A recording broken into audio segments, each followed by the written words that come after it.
The early morning sun had barely risen over Maple Street when Sarah Thompson's world turned upside down. The 7-year-old girl burst through her front door, her small pink sneakers pounding against the concrete sidewalk as tears streamed down her face. Her blonde hair, usually neatly tied in pigtails, was now disheveled, and her bright yellow dress fluttered in the morning breeze as she ran. It was 7:15 a.m. on a Tuesday, and Marcus Johnson was doing his regular garbage collection route, just like he had done for the past 15 years. He hummed quietly to himself as he maneuvered the large green truck through the peaceful suburban streets. At 45 years old, Marcus took pride in his work, always greeting residents with a warm smile and sometimes stopping to chat with the elderly folks who waited for him. Sarah had always noticed the kind garbage man on her street. He would wave to her every Tuesday morning when she waited for the school bus, and sometimes he would tell her funny jokes that made her giggle. To her, he wasn't just the garbage man. He was part of her morning routine, as familiar as breakfast cereal and cartoons. But this morning was different. Sarah wasn't waiting for the school bus. Instead, she was running down the street in panic, her vision blurred by tears. She had woken up early to find her mother making breakfast in the kitchen, just like any other day. They were talking about her upcoming dance recital when suddenly her mother's face changed. She grabbed her throat, made strange gasping sounds, and then collapsed on the kitchen floor. Marcus was emptying Mrs. Rodriguez's trash bins when he heard the sound of running feet and crying. He turned around to see little Sarah running toward him, her face red and streaked with tears. Something in his heart tightened. He had a daughter about Sarah's age, and seeing any child in distress always struck a chord with him. "Mr. Marcus! Mr. Marcus!" Sarah called out between sobs, her small hands reaching out toward him. "Please help. Mommy.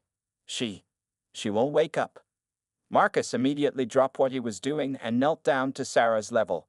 His dark brown eyes met her tear-filled blue ones, and he placed a gentle hand on her shoulder to steady her. "Slow down, sweetheart. Take a deep breath and tell me what happened." Sarah hiccuped and tried to catch her breath. "Mommy, she was making breakfast, and then she grabbed her neck and fell down." Fresh tears spilled down her cheeks. "She won't wake up, Mr. Marcus. I tried shaking her, but she won't wake up." Without hesitation, Marcus reached for his radio to contact his supervisor. "This is Marcus on Route 7. I have an emergency situation. Need immediate backup for my route." He didn't wait for a response before turning back to Sarah. "Show me where your mom is, honey. I'll help." Sarah grabbed his large hand with her tiny one and started pulling him toward her house. Marcus moved quickly but carefully, making sure to keep pace with the small girl. As they rushed down the street, several neighbors peeked out their windows, curious about the unusual sight of the garbage collector being led by a crying child. The Thompsons' house was a modest 2-story home with white siding and blue shutters. Flowers bloomed in well-maintained beds along the front walk, and a half-drunk cup of coffee sat on the porch railing, evidence of a morning suddenly interrupted. The front door stood wide open, just as Sarah had left it in her panic. Marcus's heart was pounding, but he remained outwardly calm for Sarah's sake. As they approached the house, he could hear the distant sound of a wind chime and birds chirping, the peaceful morning sound standing in stark contrast to the emergency unfolding inside. He had no idea what he would find when he entered that house, but he knew one thing for certain. This little girl had trusted him to help, and he wasn't going to let her down. As they reached the front door, Sarah's grip on his hand tightened. "She's in the kitchen," she whispered, her voice shaky. Marcus took a deep breath, squeezed Sarah's hand reassuringly, and stepped into the house, ready to face whatever situation awaited them inside. The morning sun streamed through the kitchen windows, illuminating the scene that would change both their lives forever. And this was just the beginning of an extraordinary day on Maple Street. Marcus stepped into the Thompsons' kitchen, his heart skipping a beat at the sight before him. There, on the cream-colored tile floor, lay Sarah's mother. Mrs. Thompson was dressed in a blue bathrobe, her body motionless beside an overturned chair and a shattered coffee mug. The smell of spilled coffee mixed with the scent of half-cooked breakfast, still sizzling on the stove. Without hesitation, Marcus rushed to her side, his years of emergency response training from the sanitation department kicking in. He quickly turned off the stove before kneeling beside Mrs. Thompson. Her face had taken on a bluish tint, and her lips were swollen. Marcus recognized these signs. He had seen something similar when his nephew had a severe allergic reaction at a family barbecue last summer. "Sarah, honey," he called out, keeping his voice steady despite the urgency of the situation. "Can you tell me if your mommy has any allergies? Does she keep special medicine somewhere?" Sarah stood in the doorway, clutching her stuffed rabbit that she had grabbed from the living room. She has a special pen," Sarah remembered, her voice trembling. "It's in her purse. She always carries it." Marcus spotted a black purse hanging on a kitchen chair. "Good girl, Sarah. Can you bring me that purse?" As Sarah hurried to fetch it, Marcus checked Mrs. Thompson's pulse. It was there, but weak and irregular. Her breathing was shallow and labored. Sarah returned with the purse, and Marcus quickly but carefully searched through it. His large hands fumbled with lipsticks and receipts until he found what he was looking for, an EpiPen. Just as he retrieved it, Mrs. Thompson's body began to convulse slightly. "Sarah, I need you to be very brave right now," Marcus said, removing the cap from the EpiPen. "I'm going to help your mommy, but I need you to do something very important. See my phone on the counter? I want you to press the emergency button and tell them we need help at your house. Can you do that for me?" Sarah nodded bravely, though her lower lip quivered. She grabbed Marcus's phone and pressed the emergency button, just like her mother had taught her. As she spoke to the 911 operator, Marcus administered the EpiPen to Mrs. Thompson's thigh, just as he'd been trained to do in his first aid courses. "They're coming," Sarah announced, her small voice filled with worry. The lady said to stay on the phone. Marcus nodded approvingly while keeping his fingers on Mrs. Thompson's pulse point. The medication seemed to be helping. Her breathing was becoming less labored, though she remained unconscious. He noticed a half-eaten piece of toast on the counter, covered with what looked like almond butter. "Sarah, does your mommy usually eat almond butter?" he asked, keeping his tone conversational to help calm the frightened child. Sarah's eyes widened. "No, mommy can't eat nuts. That's my special butter. She must have." Her voice trailed off as fresh tears welled up. "Hey now, it's okay," Marcus assured her, gesturing for her to come closer. "Your mommy's going to be fine. Look, her color is already getting better." He wasn't lying. Mrs. Thompson's complexion was indeed improving, though she was still unconscious. In the distance, sirens began to wail. Marcus could tell from the sound that they were getting closer to Maple Street. He kept one hand on Mrs. Thompson's wrist, monitoring her pulse, while using his other hand to hold Sarah's small, trembling fingers. "The ambulance is almost here," he said softly. "You did such a good job getting help, Sarah. You're a very brave girl." The sirens grew louder, and red and blue lights began to flash through the kitchen windows. Sarah pressed closer to Marcus, seeking comfort in his solid presence. Outside, they could hear car doors slamming and voices calling out. Heavy footsteps approached the front door. Just then, Mrs. Thompson's eyelids fluttered. A small moan escaped her lips, and her hand twitched.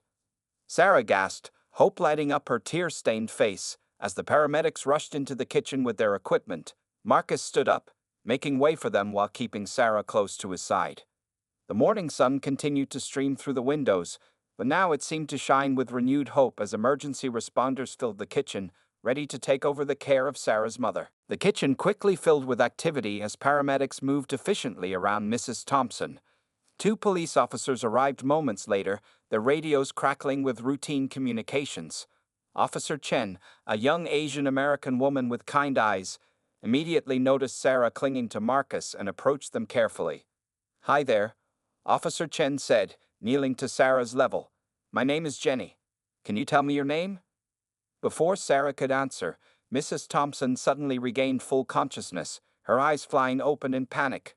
"Sarah," she called out weakly, trying to sit up despite the paramedics' gentle restraints. "Ma'am, please stay still," one of the paramedics instructed. "You've had a severe allergic reaction. We need to take you to the hospital." Sarah tried to run to her mother, but Marcus held her back gently. "Let the paramedics help your mommy first," he explained softly. "They need space to work." Officer Chen looked at Marcus questioningly. "Sir, could you explain what happened here?" While keeping one hand reassuringly on Sarah's shoulder, Marcus recounted the morning's events. He explained how Sarah had found him on his route, the discovery of Mrs. Thompson, and the administration of the EpiPen. As he spoke, the paramedics were preparing Mrs. Thompson for transport, attaching monitors and starting an IV. "Sarah found you?" Officer Chen asked, impressed. "That was very smart thinking, sweetheart." Sarah, who had been quiet until now, suddenly spoke up. "Mr. Marcus always helps everyone on our street. He tells me jokes every Tuesday and helps old Mrs. Rodriguez with her heavy trash cans. I knew he would help Mommy too." The simple trust in her voice made Marcus's eyes grow misty. Officer Chen smiled warmly, making notes in her small notebook. "Well, it looks like you made the right choice. Mr. Marcus knew exactly what to do." Meanwhile, Mrs. Thompson was becoming more alert. The color had returned to her face, though she still looked pale and shaken. "The almond butter," she whispered, realization dawning on her face. "I must have used Sarah's knife by mistake." The second police officer, a tall man named Officer Rodriguez, was examining the kitchen counter. "Looks like cross-contamination," he confirmed. The same knife was used for both regular butter and almond butter. The paramedics had Mrs. Thompson ready for transport now. One of them, a woman with curly red hair, approached Sarah. "Your mom needs to go to the hospital for a little while. She's going to be fine, but the doctors need to make sure all the medicine is working properly." Sarah's grip on Marcus's hand tightened. "Can I go with her?" Officer Chen nodded. "Of course you can, but we need to make a quick phone call first. Is there someone who can meet you at the hospital? Maybe your dad or a grandparent?" "Daddy's away on a business trip," Sarah said quietly, "but Grandma lives close by." While Officer Chen made the call to Sarah's grandmother, Marcus helped Sarah gather a few things: her stuffed rabbit, a small backpack with some coloring books, and her mother's phone from the counter. The paramedics were already wheeling Mrs. Thompson out to the ambulance on a stretcher. "Thank you," Mrs. Thompson called out weakly to Marcus as they passed. "You saved my life." Marcus shook his head humbly. "It was Sarah who saved you. She knew exactly what to do." As they all moved toward the front door, Marcus noticed Sarah's untied shoelace. He knelt down to tie it, just as he did for his own daughter every morning. Sarah suddenly threw her arms around his neck, hugging him tightly. "Thank you, Mr. Marcus," she whispered. Officer Chen watched the touching scene, then gently guided Sarah toward the ambulance where her mother waited. "Your grandmother will meet you at the hospital," she assured her. "Everything's going to be okay." Marcus stood in the Thompsons' front yard, watching as the ambulance pulled away with its precious cargo. The morning sun had risen fully now, casting long shadows across the peaceful suburban street. Other neighbors had gathered on their porches, watching the scene with concern. As he turned to head back to his truck, Officer Chen stopped him. "You know," she said thoughtfully, "not many people would have known what to do in that situation. You really made a difference today." Marcus smiled quietly, thinking about his own daughter at home. "Just doing what anyone would do," he replied, though they both knew that wasn't entirely true. Sometimes it takes a special kind of person to be in the right place at the right time, ready to help when help is needed most. The emergency room at City General Hospital was typically busy for a Tuesday morning, but Mrs. Thompson's case received immediate attention. Dr. Patel, a veteran emergency physician with 20 years of experience, had been alerted about the incoming anaphylaxis patient and was waiting when the ambulance arrived. Sarah sat in the waiting room with Officer Chen while the medical team worked with her mother. Her grandmother, Mrs. Eleanor Baker, arrived within minutes, slightly out of breath and clutching her purse. The elderly woman's silver hair was hastily pinned up, evidence of her rush to reach her family. "Sarah, sweetheart," Mrs. Baker called out, hurrying toward her granddaughter. Sarah ran into her grandmother's arms, finally allowing herself to cry freely. Officer Chen watched the reunion with a gentle smile, then quietly approached to explain the morning's events. "The garbage collector?" Mrs. Baker repeated, surprised. "Marcus Johnson? Why, he's been working our route for years. Such a kind man." She shook her head in amazement. "To think he saved my daughter's life." While they talked, Dr. Patel emerged from the treatment area. "Mrs. Thompson is responding well to treatment," she announced. "We'll keep her for observation, but she's stable and alert. She's asking for Sarah." Sarah's face lit up, but she suddenly turned to Officer Chen with worry. "Can we tell Mr. Marcus that Mommy is okay? He might be worried." Officer Chen smiled, pulling out her phone. I already took care of that, sweetheart. I called the sanitation department to let them know. Mr. Marcus said to tell you that you're his hero. Inside the treatment room, Mrs. Thompson was propped up on pillows, looking tired but much better. Various monitors beeped steadily around her, and an IV dripped medication into her arm. When she saw Sarah, she reached out with her free hand. My brave girl, she whispered as Sarah carefully climbed onto the bed beside her. I'm so sorry I scared you. Mrs. Baker stood at the foot of the bed, wiping tears from her eyes. Catherine, you gave us quite a fright, but Sarah, she paused, looking proudly at her granddaughter. She knew exactly what to do. Dr. Patel reviewed Mrs. Thompson's chart. The quick administration of epinephrine made all the difference, she explained. Without it, this could have been much more serious. Your garbage collector friend knew what he was doing. A nurse entered the room with some paperwork, followed by Officer Chen. Mrs. Thompson, the officer said, I need to file a report about this morning's events. Would you feel up to answering a few questions? As Mrs. Thompson nodded, Sarah snuggled closer to her mother, listening as the adults discussed the morning's events. Officer Chen's questions were gentle but thorough, helping piece together exactly what had happened. So you accidentally used the knife that had touched the almond butter. Officer Chen clarified, making notes. Mrs. Thompson nodded. We usually keep Sarah's almond butter separate, with its own knife. I must have been distracted this morning. She hugged Sarah closer. It won't happen again. Perhaps we should label everything more clearly, Mrs. Baker suggested, always practical, and keep Sarah's special foods on a different shelf. While they talked, Dr. Patel checked Mrs. Thompson's vital signs again. Everything looks good, she announced. We'll keep you for a few more hours just to be safe, but you should be able to go home this afternoon. Sarah had been quiet, but suddenly she spoke up. Can we make Mr. Marcus a thank you card? And maybe cookies? She paused, then added thoughtfully, not almond cookies though. The adults laughed, breaking the remaining tension in the room. I think that's a wonderful idea, Mrs. Baker said. We'll make his favorite cookies, if we can find out what those are. Officer Chen finished her report and prepared to leave. The department will probably want to recognize Mr. Johnson formally, she mentioned. We don't often see civilian interventions handled so well. As the morning progressed, the hospital room began to feel less scary. Mrs. Thompson's color continued to improve, and Sarah's spirits lifted as she worked on drawing a thank you card using materials a kind nurse had brought her. Outside the hospital window, life continued as normal. The sun climbed higher in the sky, and somewhere across town, Marcus Johnson continued his route, collecting garbage and greeting residents with his usual warm smile. But today was different. Today he had reminded everyone that heroes don't always wear uniforms, and that sometimes the most important people in our lives are the ones we see every day but rarely notice. News of the morning's events spread quickly through Maple Street. By early afternoon, several local news vans had parked along the quiet suburban road, their reporters eager to cover the heartwarming story of a garbage collector's heroic actions and a little girl's quick thinking.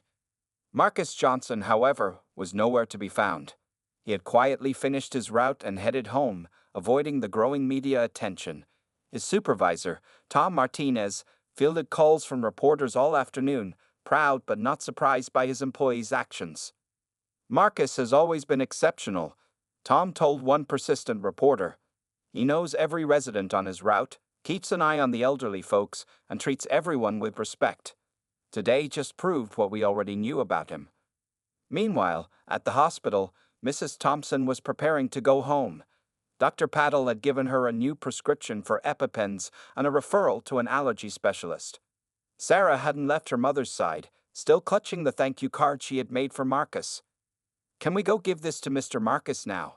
Sarah asked as they gathered their belongings.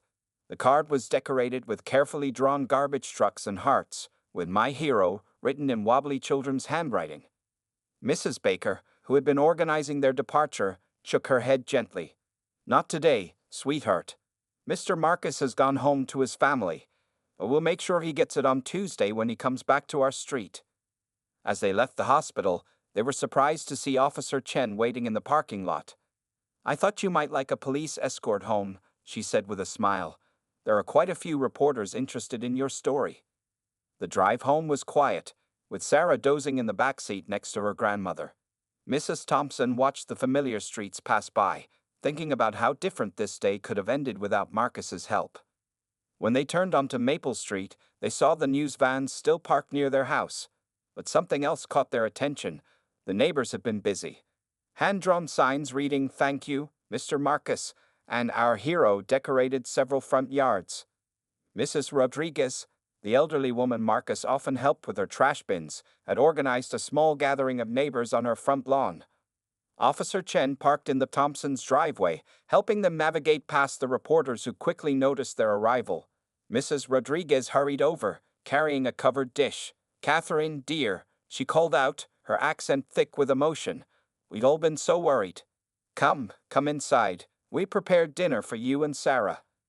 Inside the Thompson house, everything had been cleaned and organized.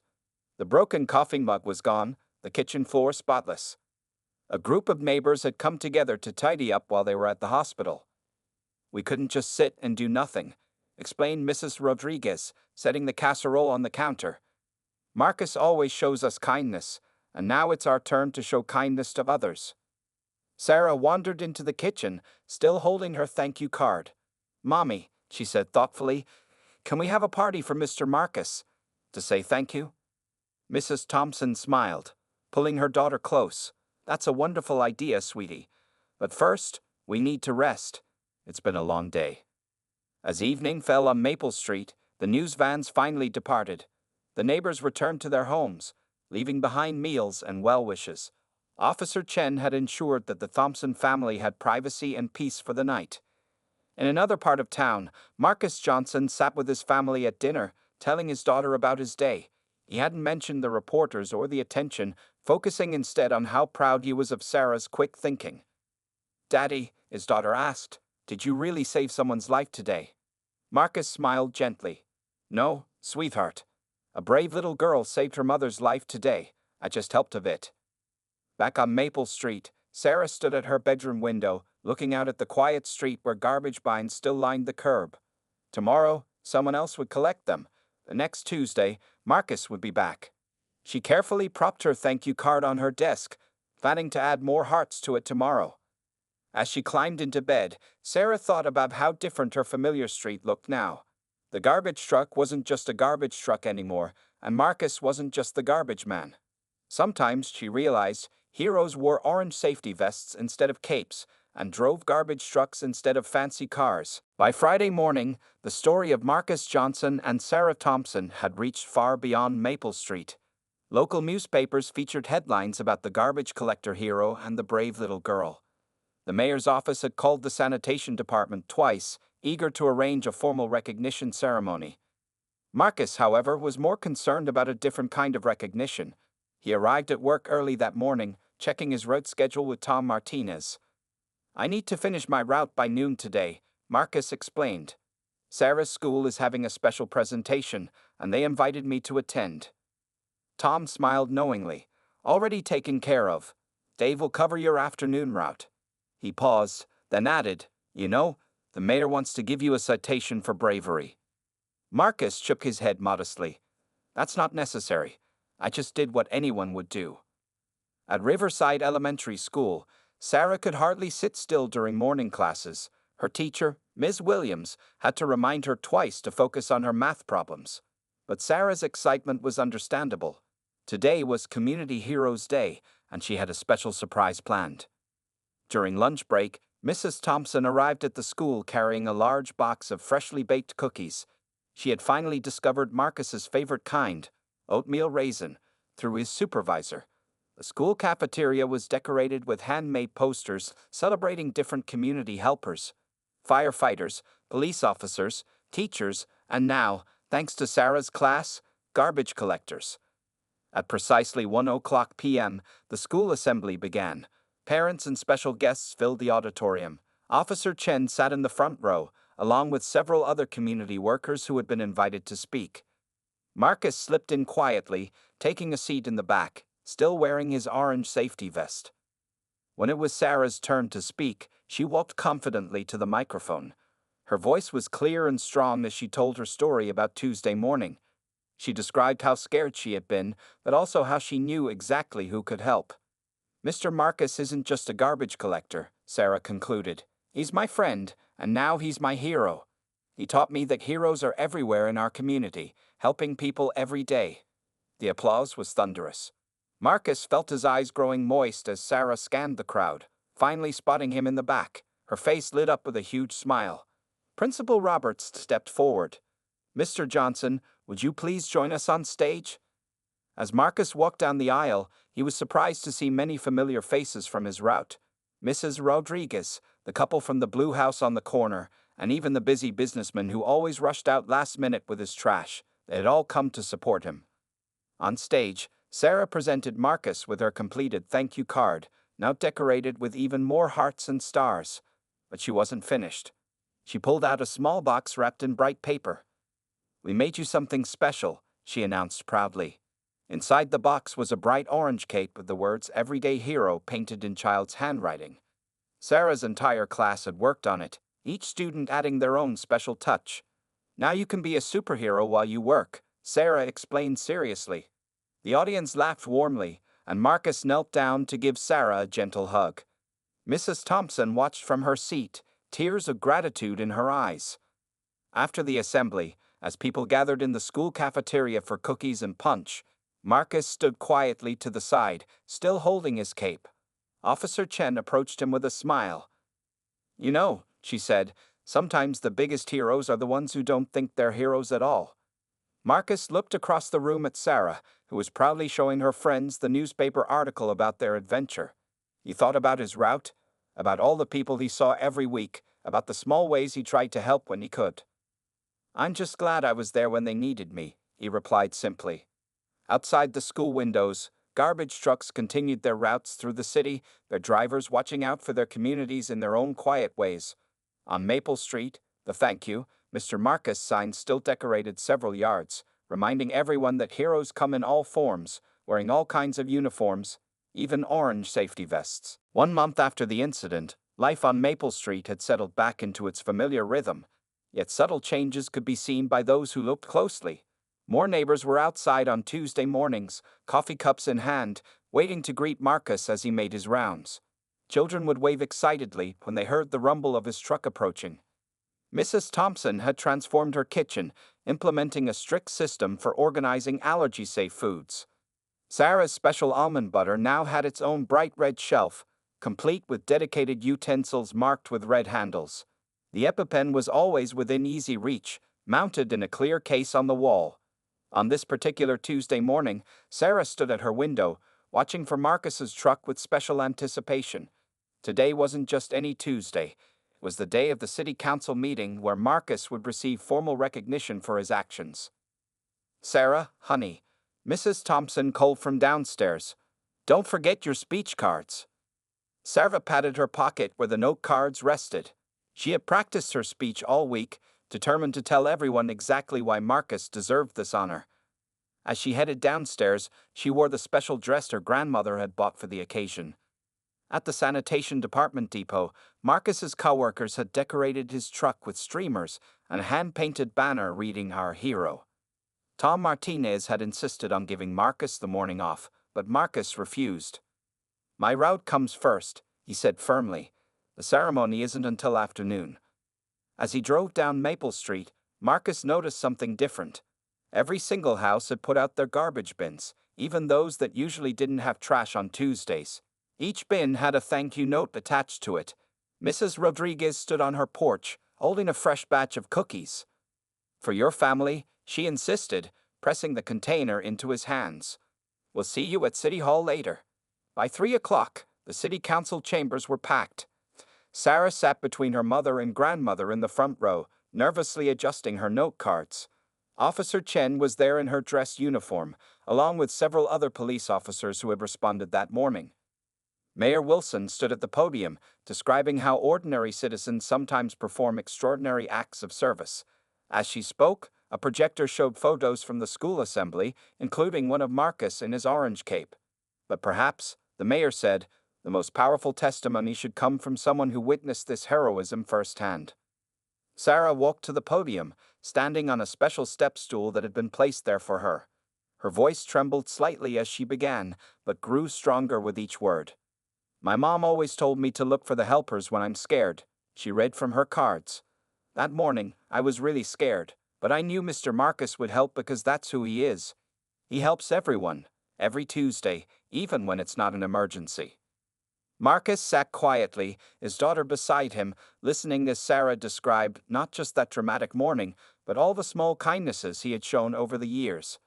The times he helped elderly residents with heavy bins, the way he remembered everyone's names, how he always had a joke ready for the children waiting for the school bus. When Sarah finished, the mayor presented Marcus with the Citizens' Medal of Merit. As he accepted it, Marcus spoke briefly, his voice humble. "This medal," he said, "belongs to every person who takes the time to help their neighbors, to every child who notices when someone needs help, to every community that comes together in times of need." After the ceremony, as people gathered for refreshments, Sarah approached Marcus wearing a familiar smile. "Will you still tell me jokes on Tuesday mornings?" she asked. Marcus knelt down to her level, metal gleaming on his chest. "Every Tuesday," he promised. "Some things should never change." Outside City Hall, the late afternoon sun cast long shadows across the steps. Life in their small corner of the world would continue as before, but with a deeper appreciation for the bonds that held their community together. Tomorrow, Marcus would go back to his route, collecting garbage and greeting residents. But now, everyone knew what Sarah had known all along. Sometimes the most important heroes are the ones we see every day. 1 year later, Maple Street had changed in subtle but significant ways. The Thompsons' house now had a bright yellow sign near the doorbell that read "Allergy Aware Home," inspiring several other families in the neighborhood to do the same. Sarah, now 8 years old, had become something of a safety ambassador at her school, helping other kids understand what to do in emergencies. On this particular morning, Sarah stood at her window just like she had done that fateful day a year ago. But today, instead of tears and fear, she wore a bright smile. She was watching Marcus's truck approach, just as she did every Tuesday, but this Tuesday was special. The neighborhood had planned a surprise commemoration of that life-changing morning. Without Marcus knowing, they had organized a small celebration at Mrs. Rodriguez's house, where it all began. As Marcus's truck rumbled down the street, he noticed something unusual. Every single house had their porch lights on, despite the morning sun. Residents began emerging from their homes, gathering on their front lawns. Sarah ran out to meet his truck, carrying a large, handmade poster. "Happy Hero Anniversary," she called out, holding up her artwork. Marcus stopped his truck, surprised to see the entire street lined with people. Mrs. Thompson stood on her porch, healthy and smiling, holding a tray of oatmeal raisin cookies. Officer Chen was there too, off duty, but present to honor the occasion. "What's all this?" Marcus asked, stepping down from his truck. Mrs. Rodriguez approached him, her eyes twinkling. "We couldn't let this day pass without marking it. You changed our street forever, Marcus. Not just by saving Catherine's life, but by showing us what community really means." The neighbors had set up a small table in Mrs. Rodriguez's front yard, covered with breakfast treats and coffee. A banner stretched between two trees read, "Our Everyday Hero, 1 year later." Sarah had prepared a special presentation. Standing on a small step stool, just as she had at City Hall a year ago, she read from a notebook. "Dear Mr. Marcus," she began, "this year, I learned that heroes don't always wear capes, even though you have one now." The crowd chuckled, remembering the orange cape from the school assembly. Sometimes they drive garbage trucks and tell silly jokes and remember everyone's names. Sometimes they're just there when you need them most. Marcus listened, humbled by the outpouring of appreciation. His own daughter stood nearby, beaming with pride at her father. Over the past year, she had grown used to people recognizing him from the newspaper stories and the mayor's ceremony, but this quiet neighborhood gathering meant more than all of those formal honors. Mrs. Thompson stepped forward, holding something in her hands. "We have something for you," she said, presenting Marcus with a photo album. Inside were pictures from the past year, the school assembly, the city council ceremony, and dozens of everyday moments on Maple Street. The final page held a collection of thank you notes from residents, each sharing how Marcus had impacted their lives in small but meaningful ways. "You know," Officer Chen said, addressing the gathered crowd. We often talk about that morning as the day Marcus saved Catherine's life. But what we're really celebrating today is how one person's kindness can transform an entire community. As if to prove her point, several newer residents stepped forward to share their own stories of how Marcus had helped them feel welcome on Maple Street. Each story highlighted not just his actions during emergencies, but his everyday thoughtfulness and care. The gathering was brief.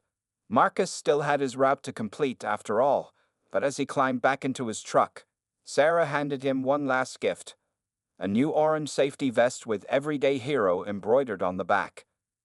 "For your regular days," she explained, "because those are important too." Marcus drove away from Maple Street that morning with a full heart, knowing that sometimes the smallest actions can create the biggest changes. The residents returned to their homes and their daily routines, but the spirit of community that had grown stronger over the past year remained. And Sarah, watching from her window as Marcus's truck disappeared around the corner, smiled knowing that every Tuesday morning would always be special on Maple Street, a reminder that heroes live among us, doing extraordinary things in ordinary ways.